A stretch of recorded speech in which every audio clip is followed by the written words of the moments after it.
बिना भगवान के भजन के भव सागर को पार करना संभव नहीं है।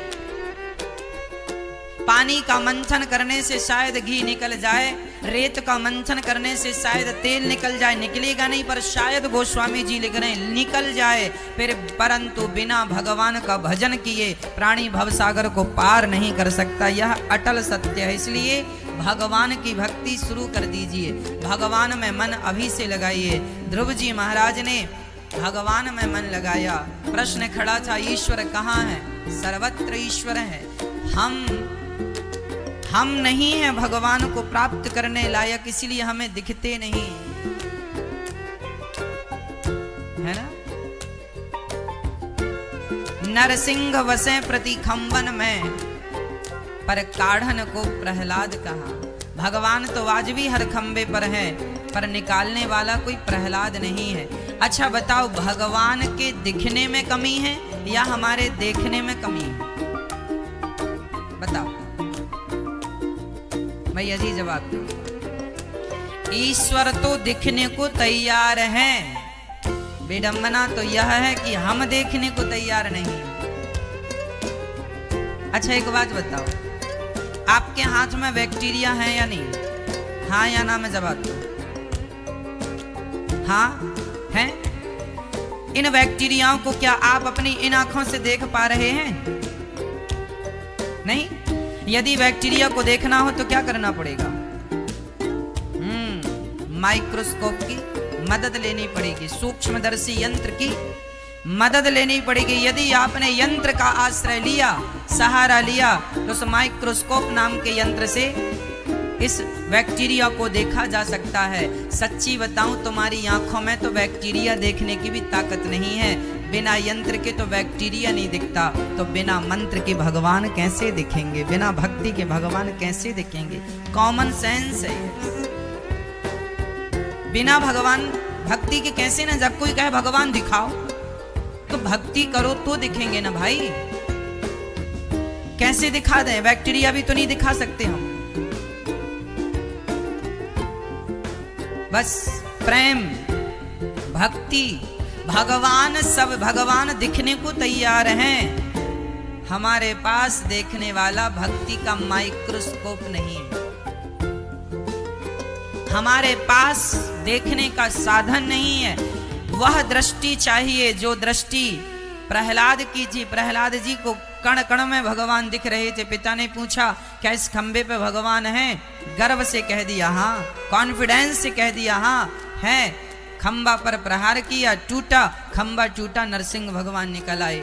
जो प्रहलाद जी के पास कॉन्फिडेंस था, विश्वास था, वह विश्वास यदि हमारे अंदर आ जाए तो भगवान आज भी दिख रहे हैं, पर हम देखना ही नहीं चाहते। ईश्वर के दिखने में कमी नहीं है भक्तों, हमारे देखने में कमी है, वो विश्वास नहीं है। पुनी ताल मजीरा बजाती फिरे मीरा, मतवाली सी चाह कहाँ। श्री राम कथा कितनों ने लिखी, तुलसी जैसी मर्याद कहाँ। और नरसिंह वसे प्रति खंबन में, पर काढ़न को प्रहलाद कहाँ। आज भी खरताल बजाती हुई स्त्रियां दिखाई पड़ जाती हैं, झांझ मजीरा बजाती हुई स्त्रियां नजर आ जाती हैं, पर वो झांझ मजीरा तो बाजार से मिल जाएंगे, पर मीरा वाली वो चाहत कहां से लाओगे? हाँ, झांझ मजीरा तो बाजार से खरीद लोगे, मीरा वाला प्यार, मीरा वाली चाहत कहां बाजार से मिलेगी?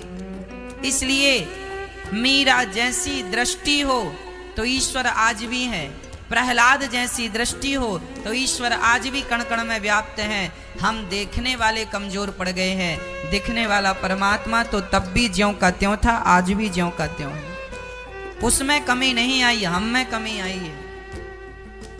इसलिए ध्रुव जी महाराज ने तप किया, और तप के बल से भगवान का दर्शन उन्होंने जाकर नहीं किया, स्वयं भगवान अपने भक्त को दर्शन देने के लिए इस धरती पर आ गए। दर्शन करने के लिए भगवान ध्रुव जी को दर्शन देते नहीं हैं, बल्कि ध्रुव जैसे भक्तों के दर्शन के लिए तो स्वयं भगवान भी लालायित रहते हैं। भगवान अत्यधिक प्रेम करते हैं भक्तों से, भगवान बहुत प्यार करते हैं अपने भक्तों से। कितना प्यार करते हैं, जितना प्यार एक गाय अपने बछड़े से करती है उतना प्यार भगवान अपने भक्त से करते हैं। जितना प्यार एक माँ अपने पुत्र से करती है उतना प्यार भगवान अपने भक्त से करते हैं। ध्रुव जी को 6 महीने की तपस्या केवल पर 36,000 वर्षों का राज्य दे दिया। इतनी सी मेहनत और इतना बड़ा उसका परिणाम फल। दुनिया की कोई बैंक इतना ब्याज नहीं देती होगी जितना ब्याज भगवान देते हैं। और हम कहते हैं भगवान जब देने पे आते हैं ना तो तुम्हारी झोलियां भी कम पड़ती हैं। इसलिए भगवान से मांगा करो, भगवान से कहा करो मैं आपका हूं, आप मेरे हैं। जमाने के मत बनो, भगवान के बनने में ज्यादा फायदा है। मैं आपका हूं, आप मेरे हैं। हे नाथ मैं आपको कभी भूलू नहीं। बोलो हे नाथ मैं आपको कभी भूलू नहीं। ध्रुव जी ने भगवान को पाया, 36,000 वर्षों तक राज्य किया। उसके बाद ध्रुव जी महाराज मृत्यु के सिर पर पांव रख के ध्रुव जी महाराज ध्रुव लोक चले गए। आज भी ध्रुव तारा बन के चमक रहे हैं ध्रुव जी महाराज। बोलिए भक्त वत्सल भगवान की जय। और ध्रुव जी जब भगवान के धाम को गए ना तो अकेले नहीं गए, अपनी माँ को साथ में ले गए। कहते हैं बेटा लायक हो तो अपने माँ बाप का भी उद्धार कर देता, और नालायक हो तो अपने माँ बाप को भी स्वर्ग से निकाल के नरक में ले जाता है। इसलिए पुत्र के अच्छे बुरे कर्मों का प्रभाव उसके माँ बाप पर जरूर पड़ता है। इसलिए हम कहा करते हैं आपको अच्छे कर्म करने चाहिए ताकि आपके पूर्वज, आपके माता पिता, दादा परदादा सब भगवान के धाम को चले जाएं। नहीं उनकी अधोगति हो जाएगी आपके कुकर्म से। मनु जी महाराज के एक पुत्र की कथा हमने आपको सुनाई, अब दूसरे पुत्र की चर्चा श्रवण कीजिए। मनु जी महाराज के दूसरे पुत्र का नाम था प्रियव्रत। प्रियव्रतो भागवत आत्मा रामः कथं मुने ग्रहे रमत यन्मूलः कर्मबन्धा पराभवः। परीक्षित ने कहा प्रियव्रत जी तो सन्यासी थे, अर्थात विवाह नहीं करना चाहते थे, पर किया। बोले ब्रह्मा जी ने समझाया तो उन्होंने विवाह किया। और श्री प्रियव्रत जी का विवाह विश्वकर्मा की पुत्री वर्हिष्मती से हुआ, जिनके पुत्र हुए आग्नेद्र। आग्नेद्र के नाभि के अंग। फिर ऋषभ देव जी का प्राकट्य हुआ। ऋषभ देव जी के सब 100 बेटे थे। सारे बच्चों को ऋषभ देव जी ने दिव्य उपदेश दिया। नायम देहो देह भाजाम नरलोके कष्टान कामान नरहते बिड़भुजाम ये तपो दिव्यम पुत्र का ये न सत्वम सुद्यै दस्मात् ब्रह्म सौख्यम त्वनंतम। ये मनुष्य का शरीर हमें क्यों मिला है, इस पर कहा है ऋषभ देव भगवान ने। ऋषभ देव जी अपने बच्चों को बिठाते हैं और दिव्य उपदेश करते हैं। पिता का धर्म क्या है जानते हैं? सिर्फ पुत्र को जन्म दे देना ये धर्म नहीं है। पिता का धर्म है बच्चों को ऐसी शिक्षा दो जिससे वह अपना तो कल्याण करें, अपने आने वाले बच्चों का और पीछे पूर्वजों का भी कल्याण करें। ऐसी शिक्षा, ऐसे संस्कार दो जो अपने बच्चों को केवल पेट भरने की विद्या ना सिखाना। पेट भरना तो पशु पक्षी भी जानते हैं। और आजकल के माँ बाप बच्चों को क्या सिखाते हैं? केवल पेट भरना। बेटा कैसे भी कमा के खा लेना। अरे खाना तो पशु पक्षी भी सिखा ही देते हैं अपने बच्चों को। शेरनी का जो बेटा है ना शावक, उसे भी माँ शिकार करना सिखाती है। जब छोटा होता है शेर का बच्चा तो दौड़ के चला जाता है तो शिकार भाग जाता है, हिरण भाग जाता है। तब उसकी माँ सिखाती है ऐसे नहीं जाके खड़े होना, ऐसे तो भूखे मर जाओगे, जरा चुप के जाना, घास में छिप के जाना, तुम्हें हिरण देख ना ले, देखेगा तो भाग जाएगा।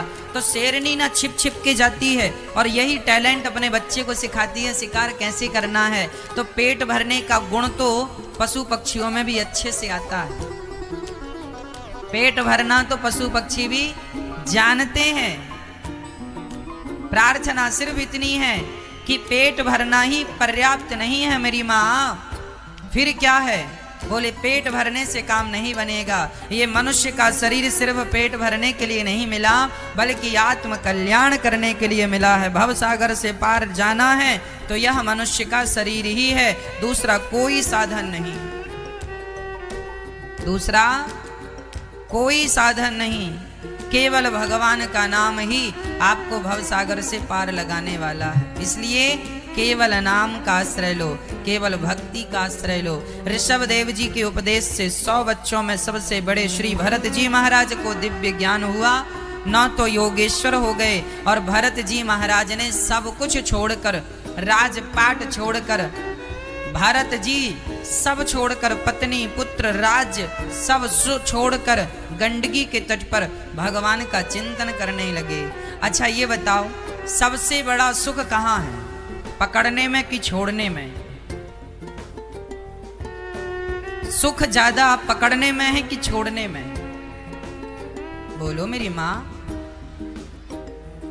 चलो प्रैक्टिकल कर लेते हैं। आप अपना एक हाथ दूसरे हाथ से जरा पकड़ो, एक हाथ को दूसरे हाथ से कस के ऐसे पकड़ो, ऐसे पकड़ो, जोर से ऐसे पकड़ो, कस के, और जोर से दबाओ, और जोर से दबाओ मैया, और जोर से दबाओ, पकड़ो बेटा, और जोर से दबाओ, और जोर से, और कस के दबाओ। अब जरा छोड़ दो। अब बताओ, अभी आपने पकड़ा था, पकड़ने में अच्छा कंफर्टेबल लग रहा था कि छोड़ने में? पकड़ने में अच्छा था कि छोड़ने में? क्या है? पकड़ने अच्छा था कि छोड़ना अच्छा है? वही हम कह रहे हैं, पकड़ने में आप सुखी नहीं थे, छोड़ने में आप सुखी हैं। संसार को आपने पकड़ रखा है, यही आपके दुख का कारण है। जिस दिन संसार को छोड़ दोगे उसी दिन सुखी हो जाओगे। आप सुखी क्यों नहीं हैं? क्योंकि आपने पकड़ के रखा। किसने कहा आपको पकड़ने के लिए? किसी ने नहीं, जबरदस्ती। ज्यादा होशियारी है आपकी, बहुत होशियार बनते रहते हैं। एक गधा था, धोबी ने कपड़ों का गट्ठा लादा और धोबी घाट ले गया। आज संयोग से गधे को बांधने की रस्सी धोबी भाई साहब घर में भूल गए। अब गधे को बांधे कैसे? अब तालाब में गधा खड़ा, अब कैसे बांधे? धोबी परेशान थे। तभी एक संत जी वहां से गुजरे। संत जी ने कहा, भैया क्या हुआ? धोबी ने कहा कि आज हम जरा रस्सी भूल गए। संत जी ने रस्सी तो नहीं दी पर उपाय दे दिया। सुनो, तुम रोज गधे को कहाँ बांधते थे? बोले यहाँ पर। तो आज भी बांध दो। अरे बोले रस्सी नहीं लाए। अरे झूठ मूठ का बांध दो, गधा है, उसे थोड़ी पता कि तुम रस्सी भूल गए हो। रस्सी भूल गए हो